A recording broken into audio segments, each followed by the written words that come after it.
All right, welcome back to the third and final lecture in the inaugural Silber-Obrecht Lecture series. At ICJS, we recognize that oftentimes our best thinking is done in conversation with others. In this spirit, we've established a practice that each Silber-Obrecht lecturer will be paired with a respondent. We ask respondents to deeply engage with the ideas presented by the primary lecturer, to put forward challenging questions and offer alternative perspectives. Such scholarly dialogue will advance the field of interreligious and interfaith studies. I am so honored that Professor Shubha Pathak agreed to be with us tonight and respond to Professor Frank Clooney, and it is my distinct pleasure to introduce her. Dr. Shubha Pathak is Associate Professor in the Department of Philosophy and Religion at American University.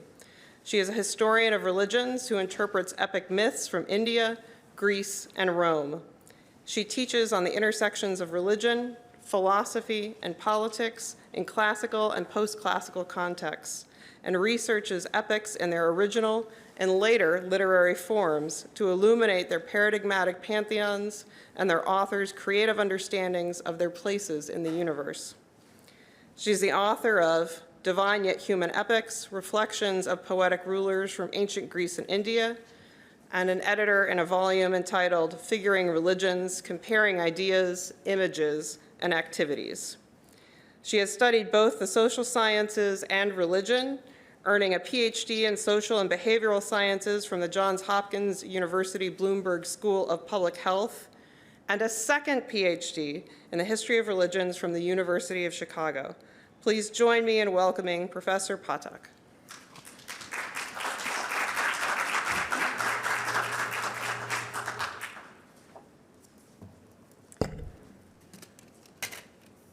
Good evening, everyone.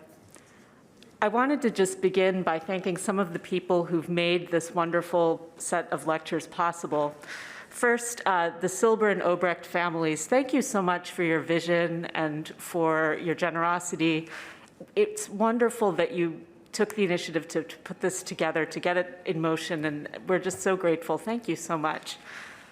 To ICJS, all of you who work there, it's been such a privilege to work with you the past few years, and I really hope that we can continue to do so, and it's wonderful to be here in that capacity. And Frank Clooney, so much delicious food for thought before we settle down later to our dinners. I hope to add a few tidbits along the way, and we can see how it goes.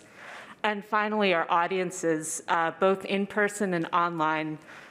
Without you, who would we be? I mean, that's sort of the philosophical question, I guess. So with all of those thanks and many more implied but not stated, I'll proceed. I wanted to start by comparing our lecturer and our respondent as far as methodologies go. And I'll just limit myself to what I see as the most significant similarity between Frank and me and the most significant difference. So as far as the most significant similarity, we both have a scholarly background in comparison that is rooted in a heritage tradition that we studied first, and then later on, beside a tradition that we came to later. So as Frank has mentioned, he was brought up in the Roman Catholic tradition, and then later came to the study of Hinduism. I was brought up in the Hindu tradition, and I later on decided to focus on Greco-Roman religions as part of my studies. What I see as the most important difference is the fact that my approach to interreligious inquiry is as a historian of religions rather than as a theologian. So I am a religious person, I am a Hindu, but I don't necessarily draw on my faith commitments in doing my academic work, which I see largely separately from theology, although I do draw inspiration from theology, as I'll talk about a little bit later.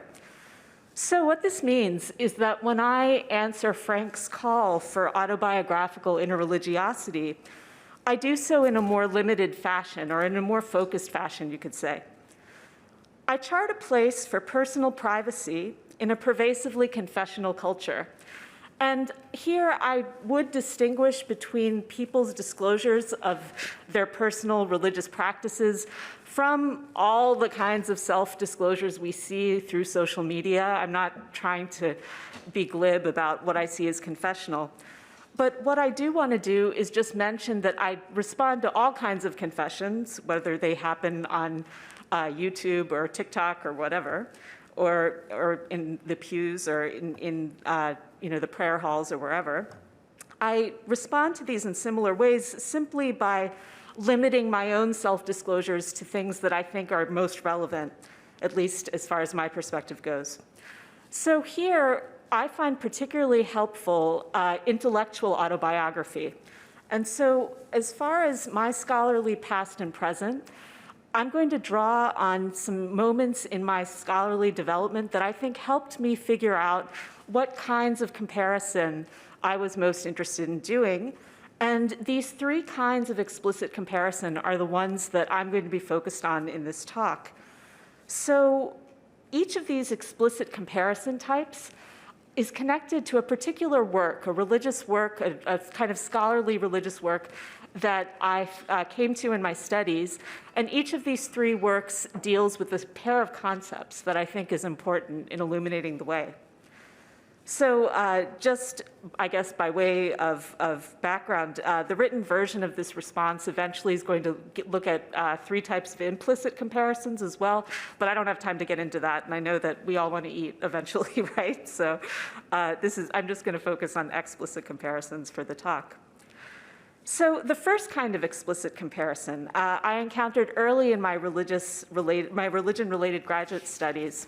So when I went to graduate school in religion, my original plan, as some of you know, was to focus only on the Hindu tradition. This is the tradition I was born in. This is the tradition with which I was brought up. So it made sense to me at the time.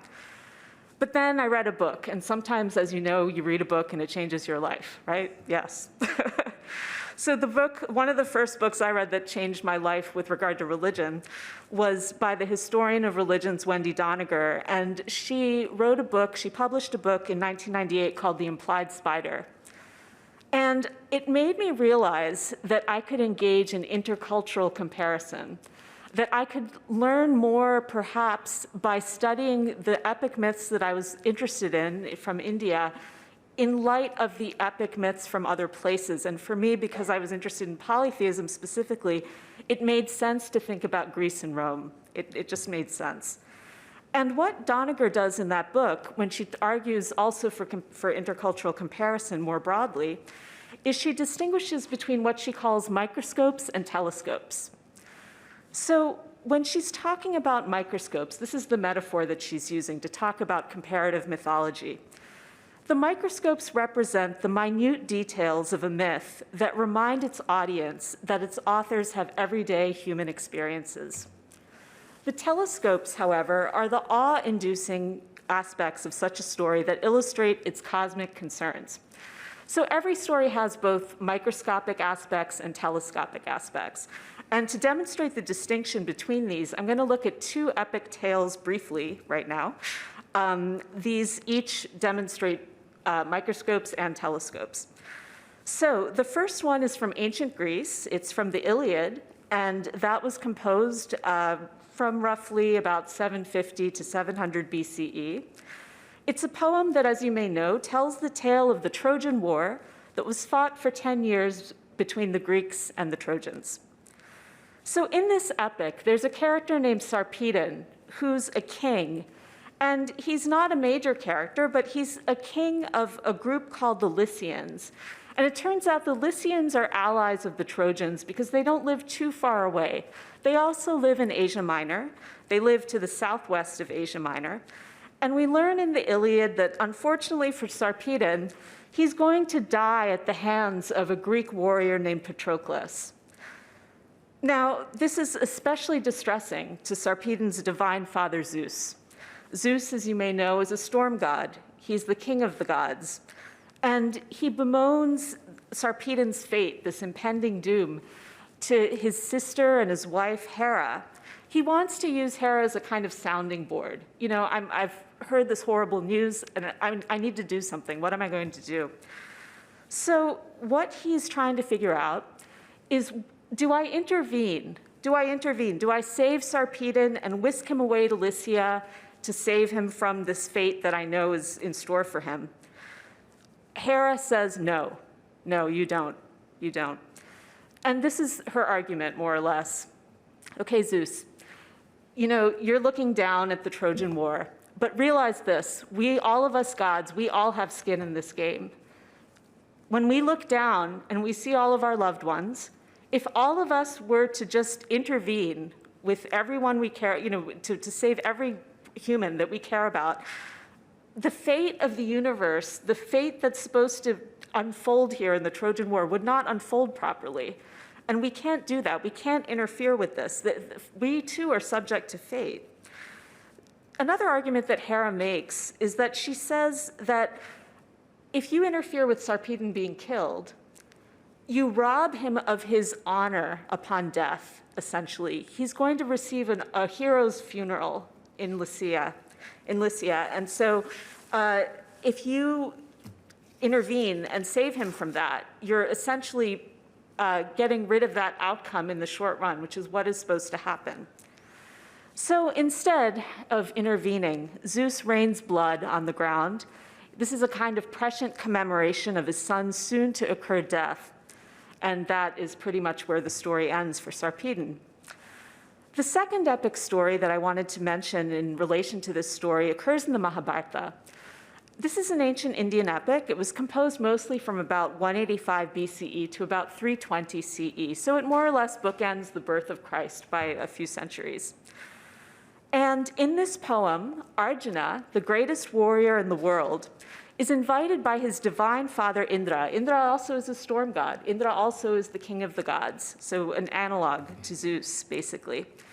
Anyway, Indra invites his son Arjuna, the greatest warrior in the world, to visit heaven. He even sends down his heavenly chariot. Look, you can ride this.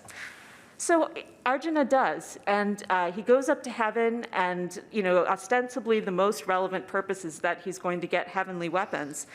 But as he arrives at his father's capital, which is aptly called Amaravati, which means having immortals, Arjuna reverently approaches his father. They haven't really spent much time together. They haven't spent any time together. His father hugs him. He has him sit beside his throne sit beside him on his throne. He kisses his head. He puts him on his lap. He lovingly feels Arjuna's face and arms. He takes him in. He's very eager to spend time with his son. And Arjuna gladly stays in Indra's stronghold for 5 years, and he becomes versed in all manner of wonderful weapons. But Indra actually goes on in the Mahabharata, in this story, to provide a more concrete reason for Arjuna's heavenly visit. And it turns out that Indra is involved. He had asked 2 divine sages, Nara and Narayana, to be reborn on earth to unburden it. Now, Narayana was reborn as Arjuna's maternal cousin Krishna, while Nara was reborn as Arjuna himself, Indra's son. And so Arjuna, in addition to getting all these wonderful weapons, is going to start unburdening the earth. And we've discovered that what that is he's going to start destroying some demons known as the impenetrably armored. These are demons that have a subterranean lair. They're plotting to destroy the gods. And as it turns out, they actually outmatch the gods. So Indra is very scared that the gods are about to be overthrown. And so he basically calls Arjuna in to kind of tip the balance of power in the gods' favor. So once Arjuna has dispatched those demons, he's going to go back to his usual human existence, which he does. So, to return to Doniger's exegetical metaphor, what is microscopic about these 2 stories of storm gods and their warrior sons? What is telescopic about their stories? What's microscopic is the fact that the physical and emotional bonds between the storm gods and their sons have to do with biological fatherhood. Like human fathers, Zeus and Indra respectively love Sarpedon and Arjuna, and they want what's best for them. But what's telescopic about these 2 epic tales are their respective metaphysical concerns. So these have to do with understandings of the nature of the universe that are beyond what we can observe directly as human beings. Now, the cosmos of the Iliad, as it's constructed by one of the two circles of poets known collectively as Homer, and I should mention here that I agree with classicists who believe that Homer was not one person, but rather a group of poets working together, most likely two separate groups, one working on the Iliad, one working on the Odyssey, with overlapping memberships. But in any case, these poets, when they put together the cosmos of the Iliad, I think they were pretty clear that gods were subject to fate, as were humans. And therefore, the universe is a universe in which, Zeus must mourn rather than rescue Sarpedon. Because even the gods are subject to fate, fate is inevitable. So that this is the outcome that has to occur. But the cosmos of the Mahabharata looks a little different. It's made mostly by priests who are devotees of Vishnu, the divine preserver.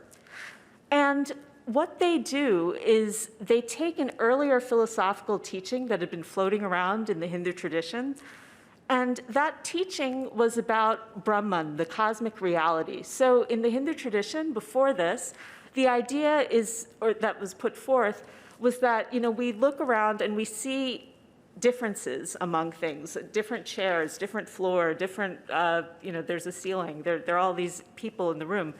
But in reality, it's all one thing, and that thing is called Brahman. That's the reality that encompasses everything.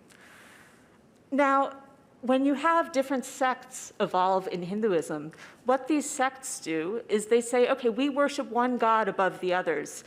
And when we think about Brahman, the cosmic reality, we think of our God as Brahman. So Brahman has a face for us, and that face is the face of our God.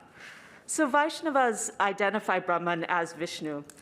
And from these Vaishnavas' perspectives, from these Vishnu worshippers' perspectives, Arjuna cannot remain in heaven because there's something greater in store for him. And that something that's greater is moksha, or release from the cycle of death, of birth, death, and rebirth. So in the Hindu tradition, there's a belief that there's a part of an individual known as Atman. It's the self or soul, and it goes from birth to birth. One of the metaphors that's used in text is the idea of shedding bodies and acquiring bodies the way human beings take off clothes and put on clothes. And so this self, Atman, ordinarily when it's reborn in a particular form, people don't realize it's the same thing as Brahman, the cosmic reality, where we see these superficial differences and we think they cause these things to be different. But if someone acquires true knowledge, if someone acquires sort of the deep esoteric knowledge that's needed through meditation, that person, if they reach a certain level of spiritual attainment, realizes that it's all one thing. Atman is equal to Brahman. It's all one thing. And so what it seems is that the Mahabharata's authors are suggesting that Arjuna has this fate, moksha, liberation, which happens when you acquire that deep esoteric knowledge, you realize that everything is one thing, and the outcome is that you're no longer reborn in different bodies. You just merge with Brahman, the cosmic reality, and that's that. So when Indra explains that his son used to be Nara and that Arjuna's cousin Krishna used to be Narayana, we can look at the names of these divine sages and understand philosophically what he's trying to tell us. The divine sage Nara, his name means man. So it's appropriate that this name, Nara, be used for this character, Arjuna, who's going to help us understand the path that the reincarnating self, Atman, is going to take on its way to merging with Brahman. It's appropriate because initially he starts from a place of being separate from Brahman. Now, the other divine sage is Narayana. And so remember, these are Vishnu-worshipping authors primarily who wrote the Mahabharata. So for them, anytime they mention Vishnu, they're signaling, okay, this is a form of Brahman. This is the cosmic reality. And Narayana normally, this is a form of Vishnu, actually, a particular sort of inactive form. He lies quiescently on a cosmic ocean. He's on a 1,000-headed serpent mount named Shesha. And that is what Narayana normally does. But in this story, he's reborn as Krishna, Arjuna's cousin, and they're going to go on to have all kinds of adventures, some of which are recounted in the Bhagavad Gita, etc. But at the end of the Mahabharata, the duo appear together in heaven, and we see from their last scene together in heaven that the author seemed to be suggesting there's something greater in store here for these characters than just heaven. And the reason why I say that is because what we see is Arjuna shining, attending on Krishna who's glowing, and the body of Krishna is described as embodying Brahman, the cosmic reality. So already in that text, it seems like we're getting the pairing together, the fusing together of the former Nara and Narayana merging together as Atman and Brahman, and there's going to be moksha involved, liberation. Okay, so that is the metaphysical reading of the Mahabharata episode, I think. But more generally, stepping back, the interpretative gift that intercultural comparison offers to readers of different religions is an index of the extent to which data from different cultures are what Doniger calls commensurable. Now, here I think etymology is useful, and I love etymology, and I spend a lot of time with the Oxford English Dictionary online, which is wonderful, and I'm going to offer a little bit of etymology to you here. So commensurable. It's a word that derives from a Latin term formed by adding the prefix com, or together, with the verbal adjective mensurabilis, being able to be measured. In the current moment, when we think across cultures, when we look across cultures to try to do our comparisons, our default assumption is going to be that data, religious data from different cultures are going to be different. And most certainly that's the case. But as you've seen with Frank's talk, when you bring together pieces of religious evidence together, when you bring together pieces of evidence from different religious traditions, this is productive because we see each better in the other's light. And so I think that is a good enough reason as any to do intercultural comparison. And so I found that empowering. I was happy to learn that I could study Greco-Roman myths as well as Hindu epic myths.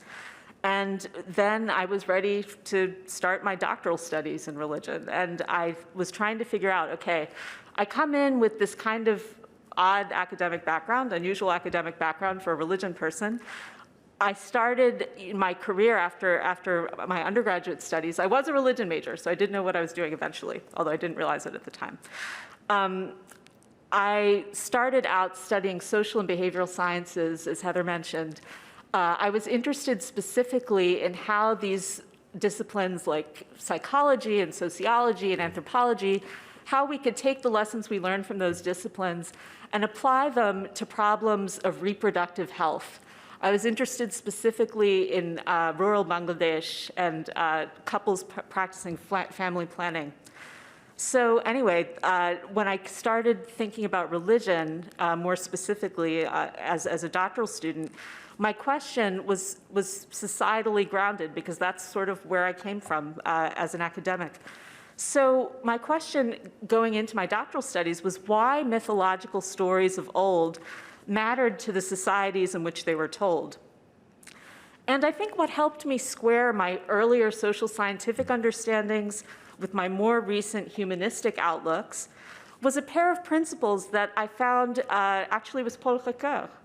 Ricoeur did a lot, right? This was a 1970 book, Freud and Philosophy, that some of you may know.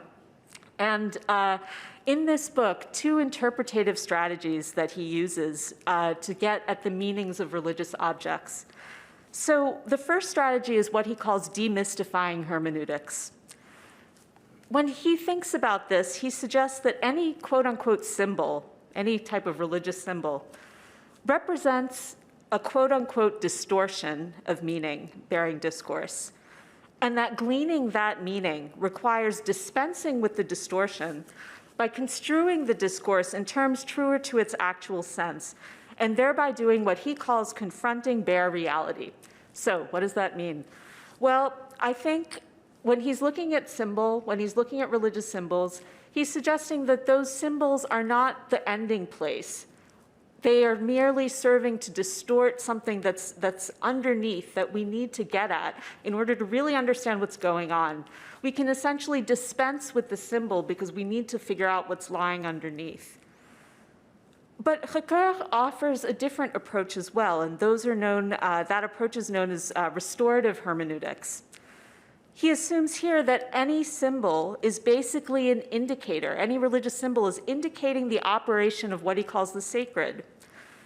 We can get to the sacred by understanding the revelation, what he calls the revelation of the sacred, through the symbol, thanks to this wonderful phrase, the quote-unquote grace of imagination.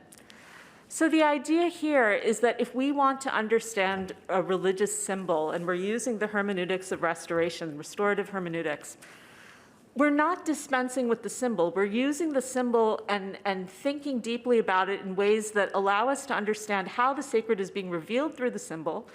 And we want to basically use the power of imagination to understand better what that religious work is, what religious work is occurring through that symbol. What is key, I think, to implementing these disparate interpretative approaches, the demystifying hermeneutics and the restorative hermeneutics, is to recognize their respective affinities to contrasting kinds of academic disciplines. And I take my cue here from the religion theorist Jeppe Zinding Jensen. So he's known as a comparativist, and in a 2009 article, Explanation and Interpretation in the Comparative Study of Religion, he defines what he calls the explanatory process as, quote, placing the unknown in a context of things known, close quote. And he mentions that explanation is enacted through the practices of physical and social sciences. So if the object of interest is something having to do with religion, then its presence can be explained by the presence of then the object of interest's presence can be explained by the presence of some other factor. And Ricoeur's demystifying hermeneutics can be used to detect what that factor is. And what we do is we plant our interpretative stance, our exegetical stance, within such scientific fields that allow us to do this. And this includes social scientific areas, things like history, psychology, sociology. And what these fields do is they see these religious objects as being rooted in particular things other than religion. So, for example, historians may suggest that the religious object is rooted in material trends. Psychologists may suggest that the object is rooted in mental processes. And sociologists may suggest that the religious object is rooted in group dynamics or some such. Helpfully, Jensen also notes that, quote, hermeneutics must necessarily consist of both explanation and interpretation, close quote. But I think that his notion of interpretation is a little bit too narrow for what I think would make sense when we think about Ricoeur's hermeneutics of restoration, restorative hermeneutics. And the reason why I say that is because Jensen has a tendency to equate interpretation with the linguistic method that founds the structuralist school of thought. And so this is what his version of interpretation is. And so I'll just read a little quote here. So he says, quote, for sociocultural products, such as language, law, or religion, to have meaning or to make sense and be decipherable by humans, they must obey or follow rules. Now, for him, then, I think interpretation necessarily involves the process of detecting those meaning-conferring rules. But when I think of humanistic fields like literary criticism, philosophy, theology, and I think about what they offer to readers of religious objects, I would define interpretation differently. I see interpretation as an attempt to render into words in unique ways what may range beyond the immediate perceptions of such objects' audiences, whether they're attending to the workings of texts, concepts, or divinities. And so, because I think in the humanities, each scholarly interpreter is trying to come up with an original interpretation of whatever it is they're looking at, the areas of the humanities in which these interpreters work reward and emphasize originality, more strongly, most strongly, I would say, of anything. Whereas I think in the fields that aspire to be sciences, they're emphasizing, it's not that they're not mentioning originality as being important, but they prioritize above that, I think, even more, what scientists call reproducibility, the idea that you can do an experiment and have someone else follow after you and follow the same steps and reproduce that experiment. So another way to distinguish between the latter set of scientific approaches from the former set of humanistic approaches is to contrast what the sciences focus on. I think they focus on patterns, establishing patterns, whereas the humanities, as Frank has mentioned, focus on particularity. So as I set aside Jensen's endorsement of structuralism, what I'm arguing for is that religious entities are more than structures constituted by rule-based systems. I do, however, accept Jensen's suggestion that hermeneutics ought to comprise both explanation and interpretation. And to act on this suggestion, I return to Ricoeur's hermeneutics duo. So first, going back, demystifying hermeneutics. In order to put into practice demystifying hermeneutics, I find helpful the work of a cultural historian. So taking history as an example of a discipline where we can use demystifying hermeneutics. The work of Richard Johnson. Richard Johnson wrote an article dated 1986, 1987, in which he defines epic in what I find to be a very helpful way. He says that epics are, quote, not merely literary constructions, but also social categories or subjective forms, close quote. So the idea is that when you compare epics, you're not just comparing literary text, you're also comparing societal contexts surrounding the epics.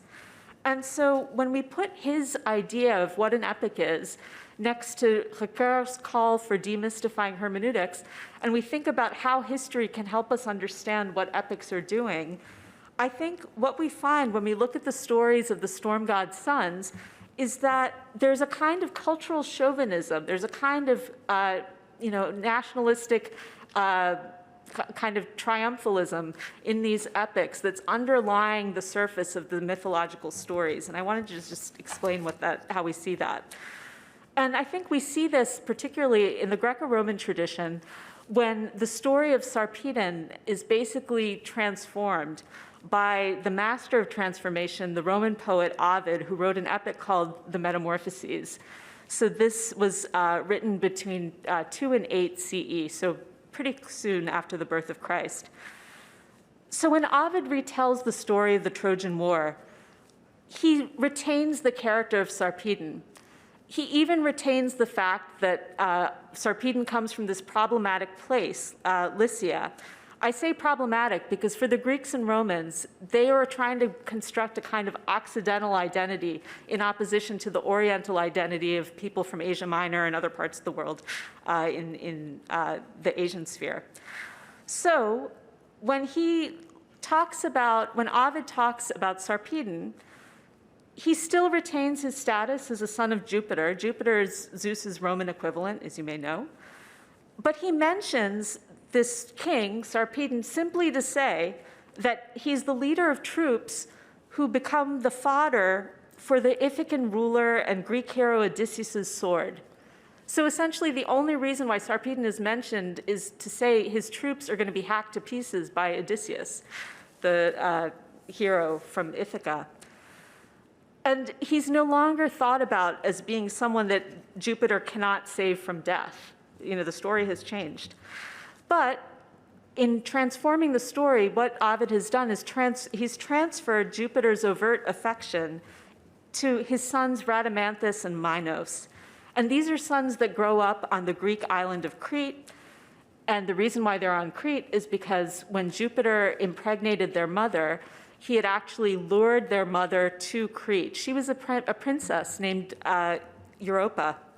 And Europa basically sees this white bull, and she approaches it, and the white bull basically lures her to the shores. So she's in the Levant, she's from Phoenicia, and so in the Eastern Mediterranean, and so she gets on the back of this bull, and he swims her all the way to the Greek island of Crete.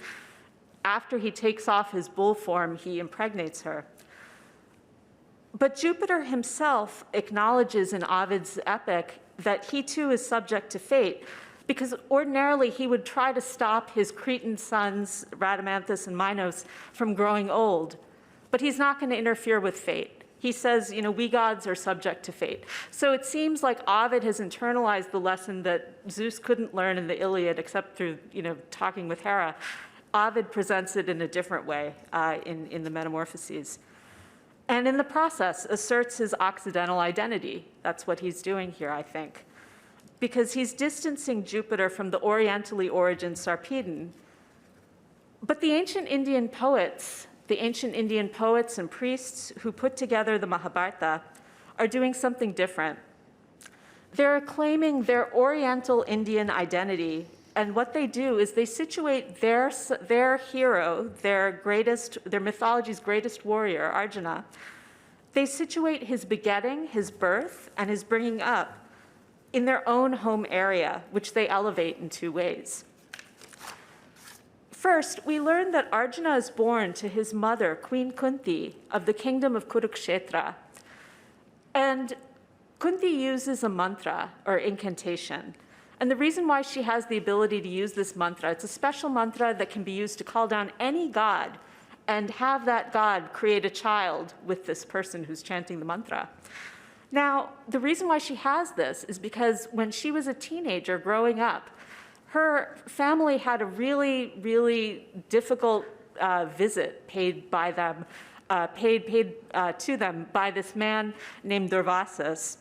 He's a famously irritable sage in Hindu mythology.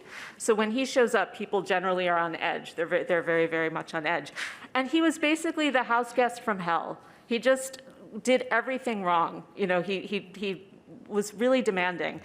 But Kunti, rolled with it, and she impressed him because she was so dutiful. And he said, okay, look, I'm going to give you a reward. You're going to have the most wonderful children, and these children are going to be the children of gods, and here's how you can make that so. So she uses that mantra. One of the times she uses it is to have Arjuna, the unparalleled warrior, who's going to be the son of Indra, the king of the gods, who's the paradigmatic warrior in the Hindu mythology. So Arjuna gets this kind of illustrious backstory that's linked to the kingdom of Kurukshetra in North India. He gets this divine parentage through Indra, but he also has an illustrious human father as well. And that father is King Pandu. This is Kunti's husband. But unfortunately for Kunti, Pandu cannot have sex.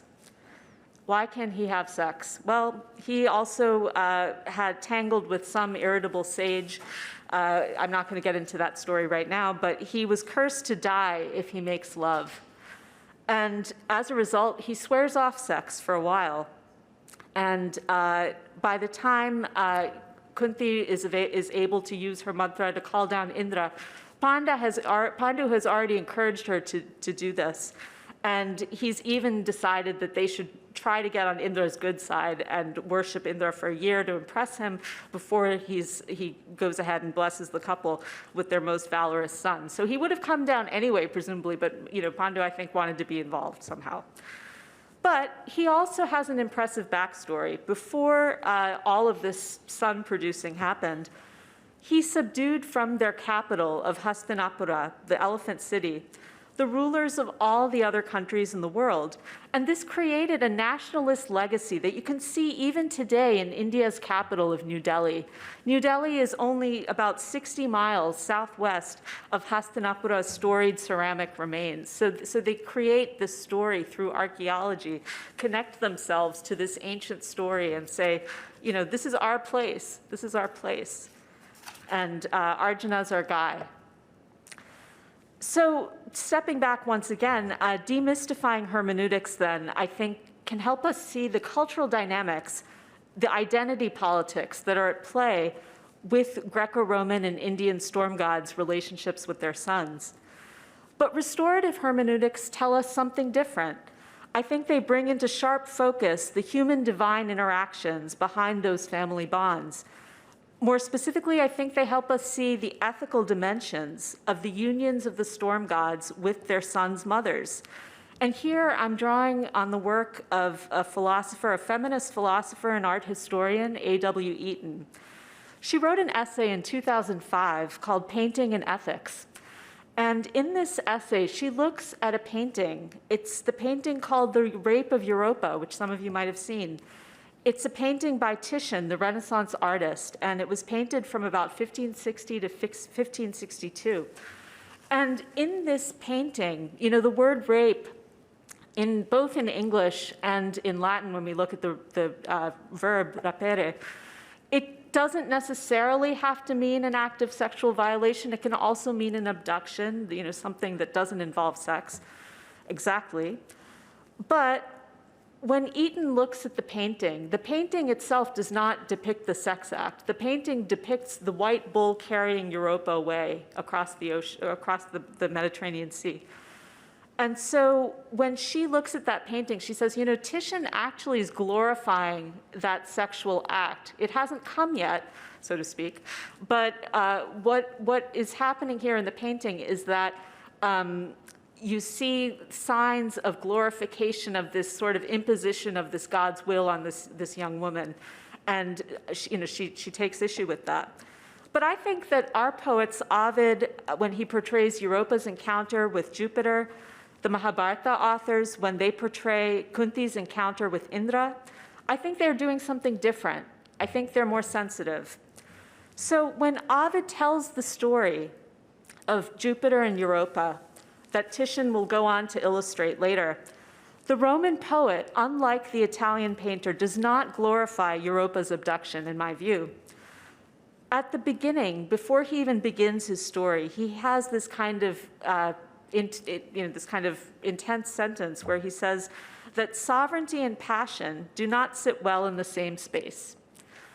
So if we interpret that phrase, sovereignty and passion do not sit well in the same space, overtly this makes sense with the mythology, because this king of the gods, Jupiter, in order to have all these affairs with all these different mortal women and get away from his wife and sister Juno, who's Hera's counterpart, he has to conceal his identity. He has to say, you know, I'm not a royal person. I'm not the king of the gods. I'm somebody else. I'm something else.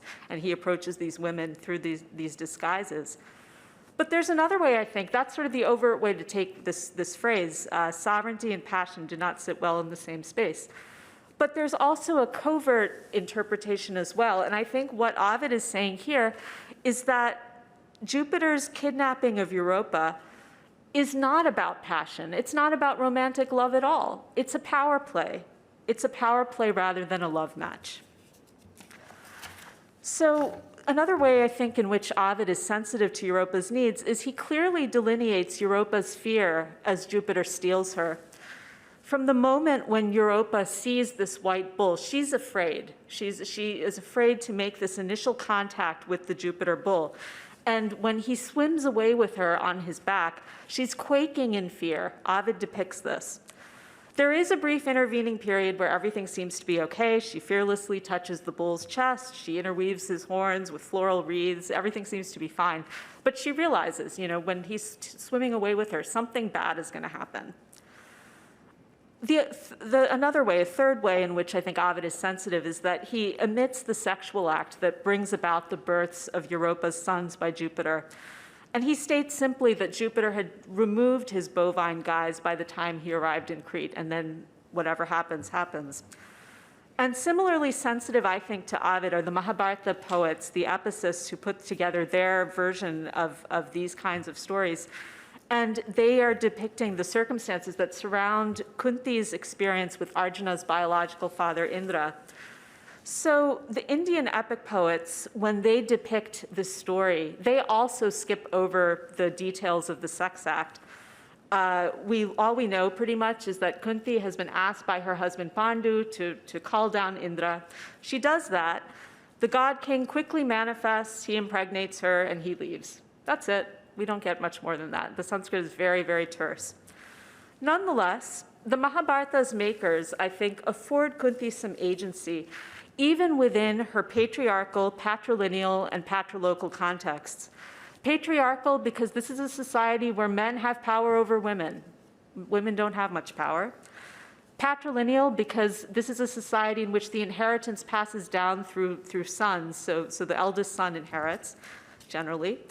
And patrilocal, because when women get married, they move away. They leave their ancestral homes and they move away to the families of their husbands. So the reason why Pandu asked her to bear Arjuna is he wants a son who is going to be militarily superior to the two adoptive sons that Kunti has already had other gods father for him. So it turns out Kunti had asked two other gods, the divine gods of righteousness and the wind, to father sons on her. And as you might expect, the sons that were produced are, one of them is really righteous, like his father. The other one has this brute strength, like the force of the wind. But they're not fabulous warriors, and Pandu wants a fabulous warrior on his side. So Kunti says, okay, I will call down Indra. What better warrior figure could you ask for? Pandu then says, okay, I want another son. Kunti says, no, I'm not doing this again. I'm not doing this again. And I think this is a moment of agency. She says, you know, Pandu, it's against our society's law to bear more than 3 sons. And if you ask me to do this, if you ask me to call down another god, and if you ask me to father, or if you ask a god to father a 4th son on me, I'm going to be seen as a whore by our society. Is that what you want? Now, you could argue that she's just internalizing what society is telling her to believe, that, you know, there's this problem with having more than 3 sons. But I think this is a real moment of agency. It's remarkable for a society that is patriarchal to have this woman talk back to her husband, who's the king, in this way. So, you know, moving back from this, you know, if we attend to the interpretations offered both by the demystifying disciplines like history, the restorative disciplines like philosophy, I think when we work across disciplines, this kind of interdisciplinarity reveals the multivalence of religious work. So this is the payoff of the second kind of comparison, interdisciplinary comparison. And when we see religious objects through the lenses of different disciplines, we see different meanings because these objects mean different things to people who come in with different approaches. And what we see then is, you know, if you think about the word multivalence, interdisciplinary comparison indicates the many, the multi, the prefix, Latin prefix there, multi, ways in which the religious works are quote unquote having worth. If we go back to the Oxford English Dictionary online, this is the definition we could say of valentum, the present participle of the Latin verb valere, to be worth something. So these objects have different worth, different levels of meaning for different people, and they mean different things to people approaching them in different ways. Okay, so that brings me to my third type of comparison, and this is the last one. You all may be getting hungry now, right? Dinner's on the way. So this third type of comparison is something that I came to after graduate school, and I think I found it, I started thinking about it more when I started reading more theological theory, which, you know, despite my claim about not practicing things or not letting confessional stuff be central to my work, I do find the resources of theology deeply enriching, you know, as resources for imagining and interpreting the divine as well as human experience. And the centerpiece of that faith-based font that I found is David Tracy's book, The Analogical Imagination. This is a 1981 book. And in this book, there's a dyad of ideas that help us understand the different sides of the interactions between deities and human beings. And this allows for a third type of comparison, third type of explicit comparison, what I call interworldly comparison. So essentially trying to compare what you would imagine to be the world of the gods with what the world of humans is. And so when Tracy looks at the human side, he labels it with what he says is limit two. And this is what he applies as a designation for the quote unquote human situation. So in his words, the human situation involves, quote, such limit experiences as finitude, contingency, mortality, alienation, and oppression. I put the and in, but those are the things that the limit experiences have to do with. And these are conditions that, quote, these are conditions that are, quote, recognized most clearly in the boundary situations: death, guilt, trust, love, order. When Tracy looks at the divine side of interactions, he suggests that they can be characterized by what he calls limit of. They are a limit of reality.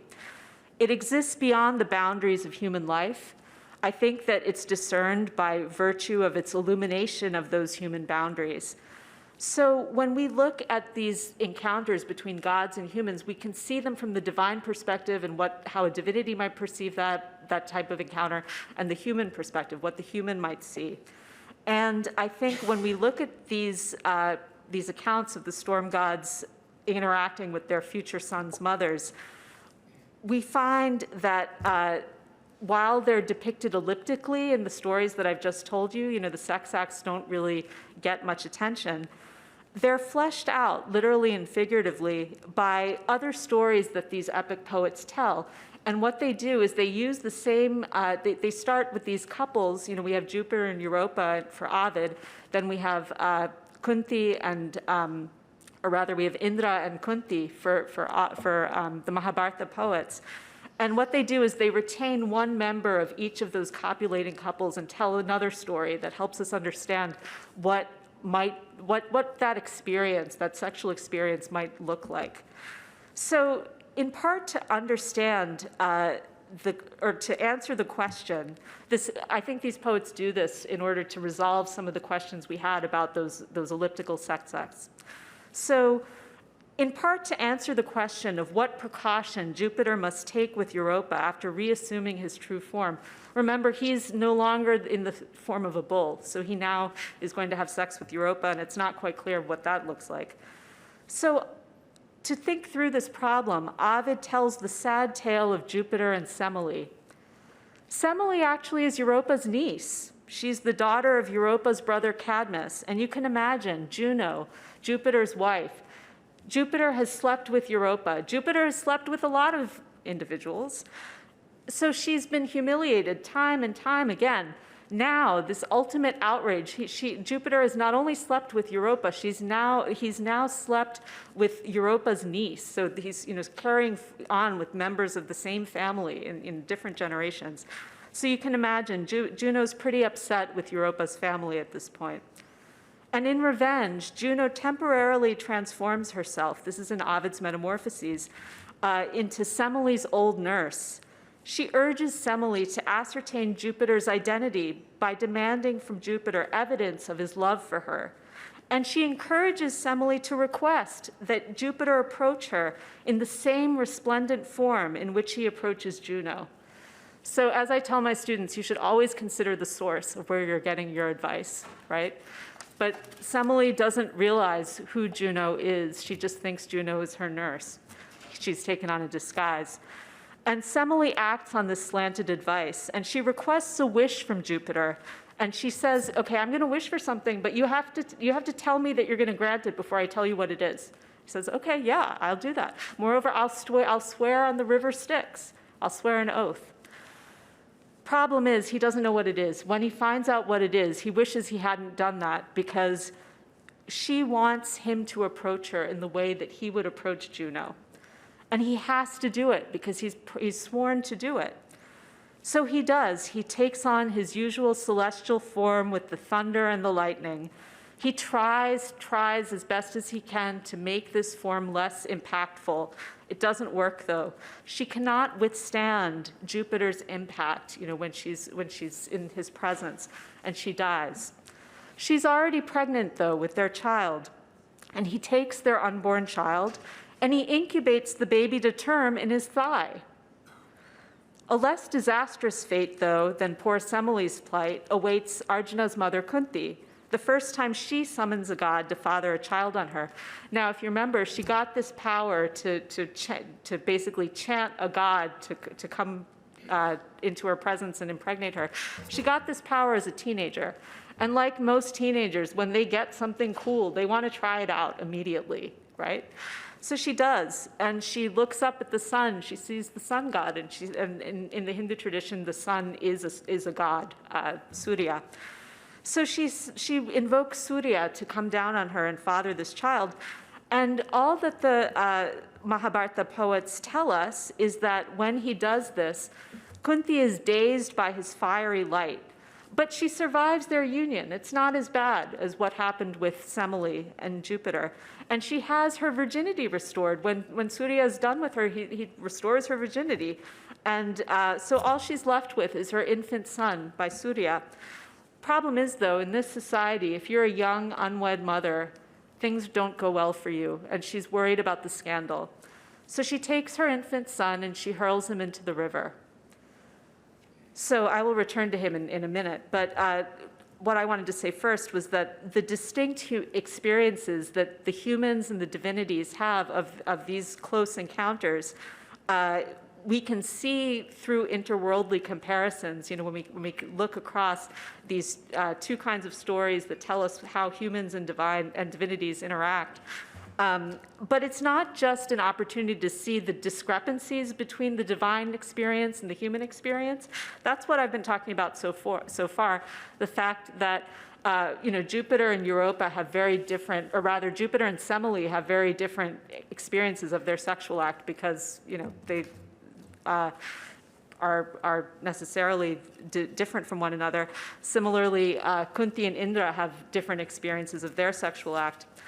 But the distinct experiences also need to be put beside similarities of experience. And I think there's a particular way in which interworldly comparisons can be productive.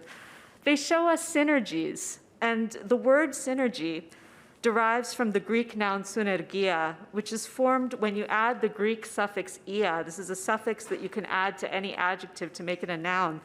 And if you add it to the Greek adjective synergos, that's good because that word synergos is formed by adding the Greek prefix syn, which means with or together, to ergos, which is the combining form of the Greek noun ergon, work. So working together, that's what synergia, synergies are about. And so how can these divine human collaborations be synergistic? How can they be maximally productive in a sense?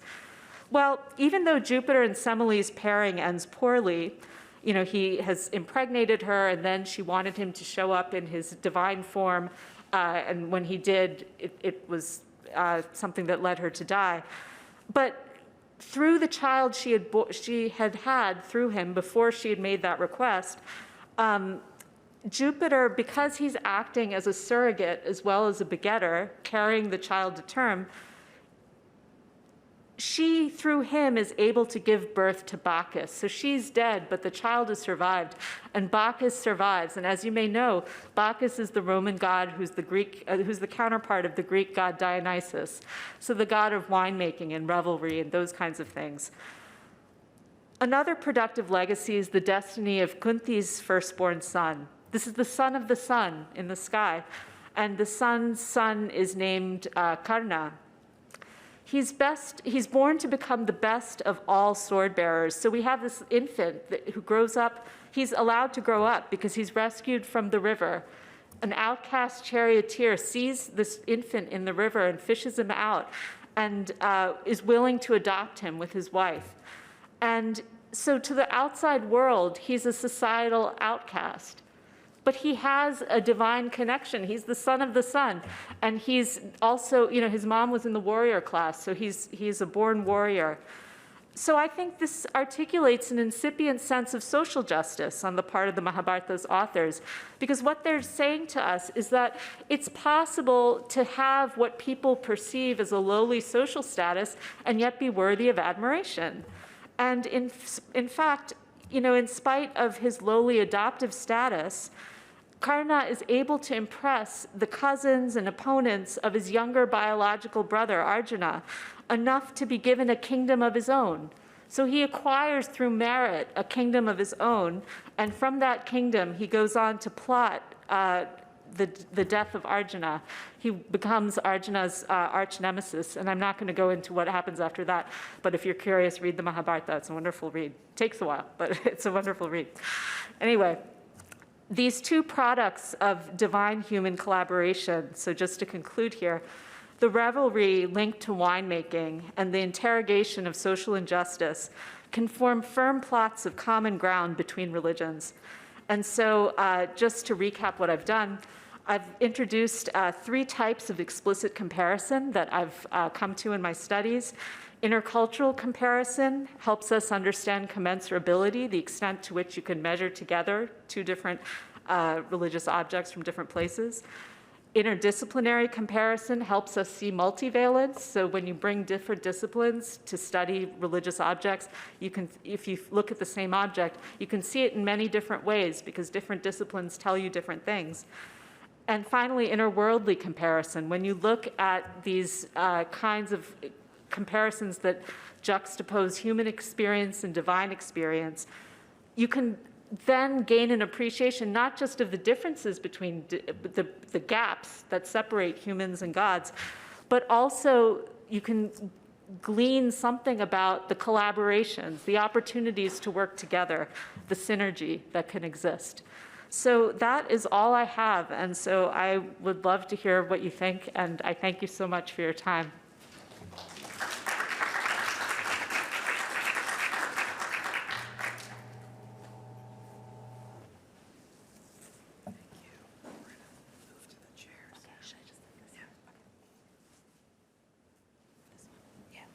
Thank you so much, Dr. Pathak. We're going to take 1 minute to get it set up for a Q&A session. And again, Slido is the app that we're using for both our online and in-person audience, and it's the same code number as before, which is on the slide, and I did not bring my notes. So it's 3034530. So if you go to slido.com and enter into that code, you can ask questions of Dr. Pathak and also Professor Clooney. And we're going to give Professor Clooney the honor of asking the first question, and then I'll be bringing the questions from the audience. So again, about 1 minute. Thank you. All right, welcome back. We're delighted. We have about 15 minutes, maybe 20 minutes for some questions. But as Shubha was responding to Frank, I'm going to give Frank the honor of asking the first question, and then I'll look at questions from the audience. So I'd like to begin by expressing my thanks to you, Shubha, for, first of all along the way being patient as I sent you various versions of what I was going to say over the past months, and taking them all to heart and giving me good suggestions along the way, which I appreciate. And then I really appreciate the formidable wide horizon of your work and the way in which, if you don't know these texts, the enormity of the Mahabharata is, they always tell us, 10 times the length of the Iliad and the Odyssey put together is the Mahabharata. It's when you look at the critical editions and do the math really, really carefully, it's probably about 5 or 6 times. Only 5 or 6 times. It's only 5 or 6 times the Iliad. So the ability to read vastly across these traditions is so interesting. And I just mentioned to Shubha that when I was in high school, I was in the Homeric Academy, and the scholarship was changing at that point, and we were beginning to read the epics, or scholars, not me, were beginning to read the epics differently. But it was sort of entering that world, which I realized was such a part of like the European consciousness, the world of Homer, the world of the epic, for Christian scholars as well as non-Christian scholars. All the stories of Hector and Achilles and the fields of Troy and all this imagery through the tradition. So I suppose my question to you, other than just to thank you, other than just thanking you, I guess the question, since I was tasked to ask you a question, would be to say, I noticed the difference, I was sitting there thinking, and you had sent me the outline in advance, the different resonances and different ways of thinking about what I was trying to do, let's say reading, Genesis with a Tamil poet, or reading Tamil poet with a psalm, and that kind of, there in this very, for certain people, very sacred literature.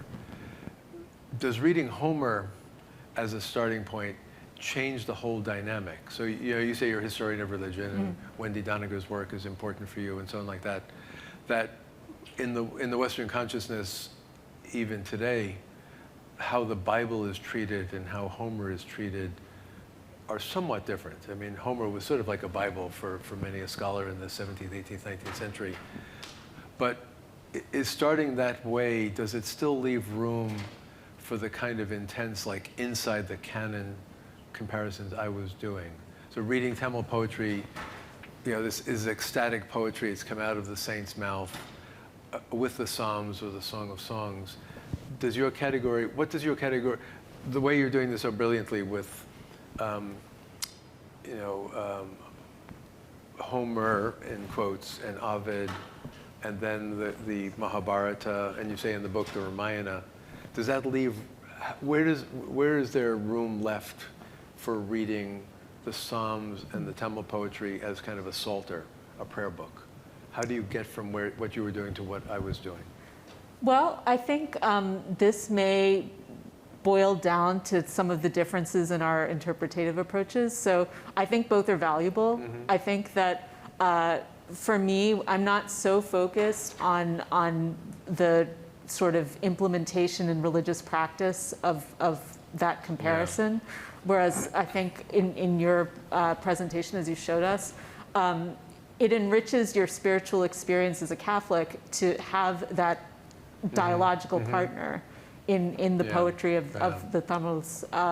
So I think as far as my own approach to this type of poetry, I'm interested in how people see their gods. I think that it's really, really fascinating to sort of think through what people thought about their gods. And I think a lot of times there is a tendency among classicists particularly. I took a lot of classes with classicists when I was learning Latin and Greek. And so I think it seems to me that one of the things that they do is they sort of say, okay, well, this is literature. And this, you put it over there. It goes on a shelf, right?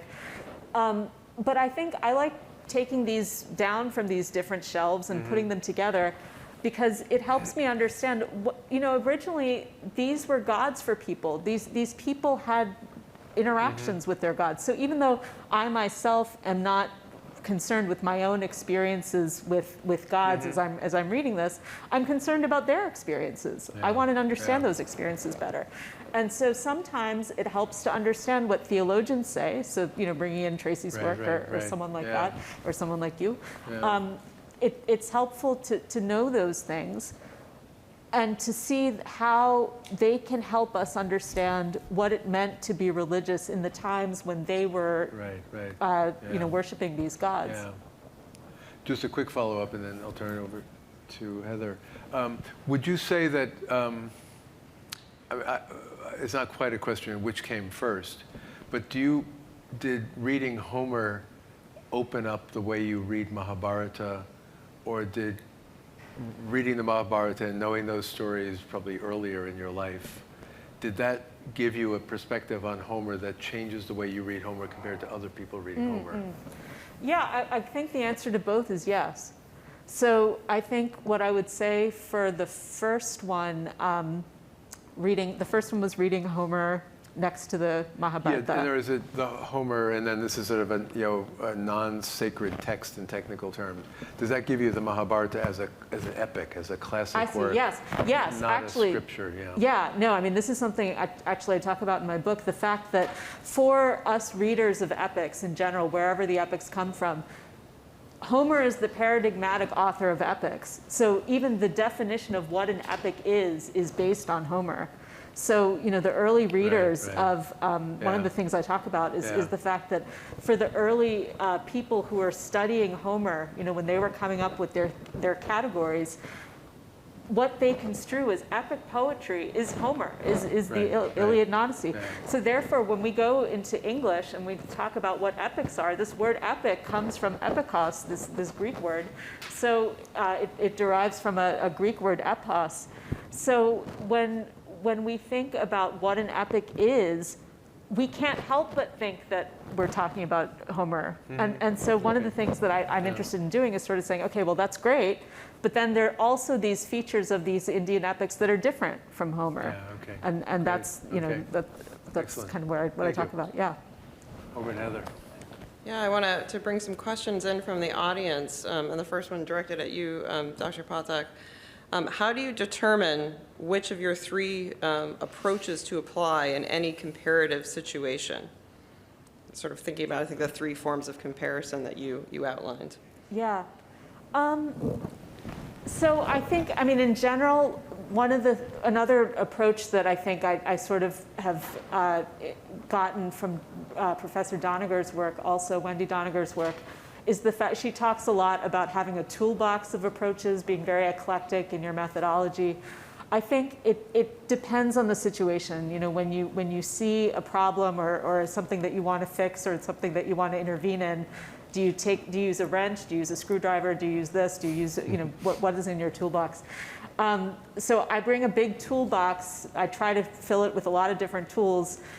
I try to use as many tools as I can to this is probably the opposite of what actual people who solve real problems do, right? Like they probably just use the best tool for the job. I wish I could say that I were that simple about it or that straightforward about it. I don't think I am.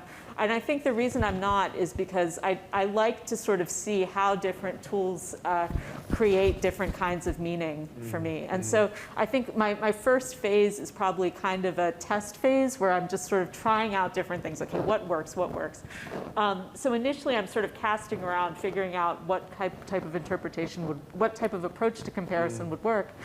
And then once I think about it, I look at my interpretations and I say, okay, well, some of these may not work so well. In this situation, it may not make sense to look at it this way. But having gone through that exercise, I think I'm open to a lot of different possibilities, and that enriches the final thing that I settle on, whatever it is. Here's a question again for you, Dr. Pathak, but I think maybe both of you could answer it. Are there forms of comparison that are inappropriate or out of bounds that might sort of violate a principle that you have in this project? Or is kind of any possible comparative project fair game? There are forms of comparison that are inappropriate.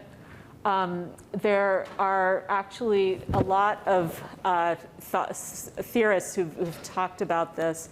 And one of the things that I think can be helpful to realize is to sort of think about the impact of comparison both on the people who are doing the comparing and the people who are being compared, potentially. If you think about these things that we look at, there are people behind them, right? There are actual communities that are attached to them in various ways, and so we have to be careful. We have to be responsible. So I think, there was an old school of thought that suggested that when you do comparison, you're essentially trying to prove that one thing made its way from another, that you identify a source and a receiver. And so I think sometimes those kinds of comparisons can be invidious, because what happens is that you sort of implicitly assume that the source is superior somehow. And so I tend to not go for those types of readings. I think you can sometimes show that historically, and sometimes it makes sense to do that. Like if you're looking, for example, but I would say in that case, I'm looking at it more vertically than horizontally. Like whereas, in reception studies, we do it all the time where we say, okay, there's a story and it's being received, and then it's being retold and being repackaged. But the difference there is that we're according each retelling respect, and we're sort of saying, when you retell my story, you're doing it in an interesting way, you're doing it in a helpful way, you're doing it in a unique way, whatever it is. Whereas I think other times if you're saying, you're telling our story and you got it wrong, my version was the original, it was better than yours, that's an example, I think, of something that's bad. I guess I would add to that, thank you for that, is that I think almost every comparison is appropriate if you take it seriously enough to notice the similarities and differences, and to be critical of your own intentions and biases in picking up, the work you're doing. So you can actually compare an apple and an orange, despite what people say. And, and you can see all kinds of different ways in which these are similar fruits and have similar benefits in health and so on like that. But if the intention was to say, I'm going to show you that apples are superior to oranges, there's something kind of screwed up about that in terms of any kind of final.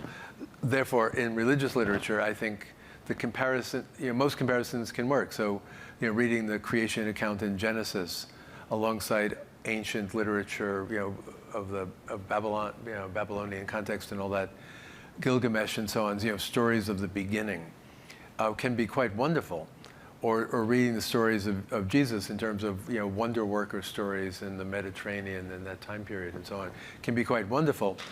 If the agenda is to, on the one hand, show, but the biblical stories are always superior and more coherent, and they're true and the others are not true, that, why did you bother with the comparison?